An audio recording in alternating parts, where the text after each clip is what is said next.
Some children come into your life even before you know, to teach you on how capable you are to love a child deeply. In my life, that child was my nephew, my Siva. Even before I became a mother, this child came into my life and taught me profound lessons on mothering. And today, on his birthday, the 8th of August, I'm going to tell a Kuti story to my Siva Kuti, and it's our story. Siva Kuti is the first grandson in our family. For all of us, he was the first in a new generation. And for me, he was my child too, because he was the one with whom I learned to give birth, to dress up, to teach, and a little spoiled too. And I was in my early 20s, and so I wanted this little boy to know everything. So when he was barely 1.5, I made him write his name on the sand. One day he had almost completed it, and one of my naughty cousins came there and started to sing a very popular song. And there came the end of the serious student who ran away from SIVA and started to dance.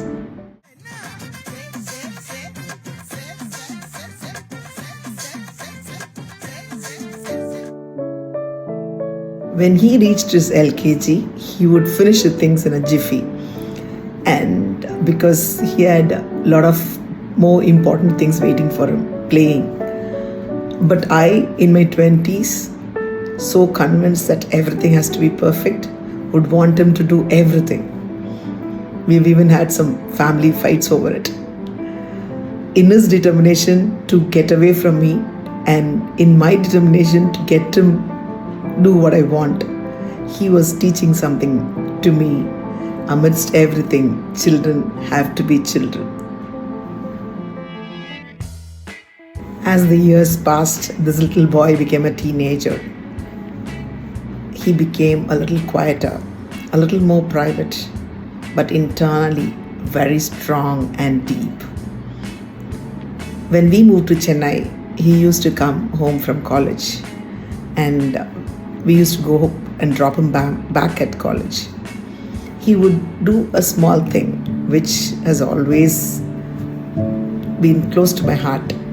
Getting down the car, he will peep in through the window and give his chithi a kiss. A small thing, but even years later, I cherish. When my marriage was fixed, Siva inspected the situation and gave his verdict. Chithi, you're not that beautiful. Chitapa is very handsome. Naughty Siva, diplomatic. Even though that was not particularly diplomatic. Soon after my marriage, in a puja, we saw him seriously praying. And my mom asked him, "What are you praying so seriously?" And he pointed his finger to me and said, "I'm praying that she gets a baby." And I had my elder daughter within a year. Life doesn't allow relationships to go as smoothly.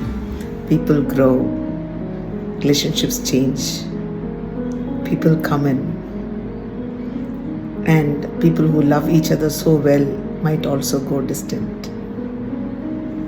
There were times when Siva and I did not speak for a very long time. I will not pretend to say that I did not miss him. I missed him, terribly missed him. But then one thing happened. Around his birthday a few years later, Facebook brought me a memory with his photograph. I sent a message to him, and that was more than enough for us to get back.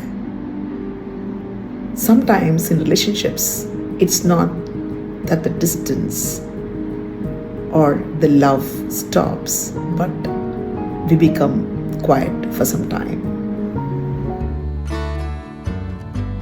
Today, when I look at Siva, I see a different person, a husband, a father of two little girls, a son carrying all responsibilities, as diplomatic, a man who takes charge of his house, irrespective of ego or what other people think about him.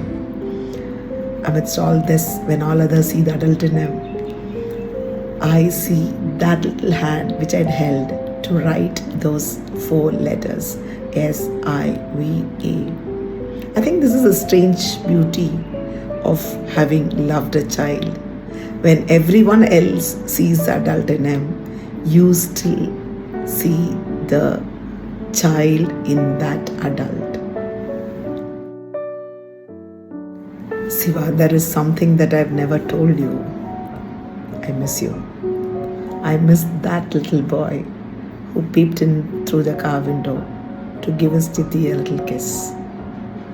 I'm just not going to tell you what I miss, but I am proud of the man you have become. And I want you to achieve great heights, heights which you might not even have thought about today. And I bless that your little girls will look back at you one day with that love and pride with your Chiti looks at you today. Far or near, close or far, always talking or talking once in a while. Distance can never separate. You are my first boy, Sivakuti. You've always been special and will remain to be special in the days to come also.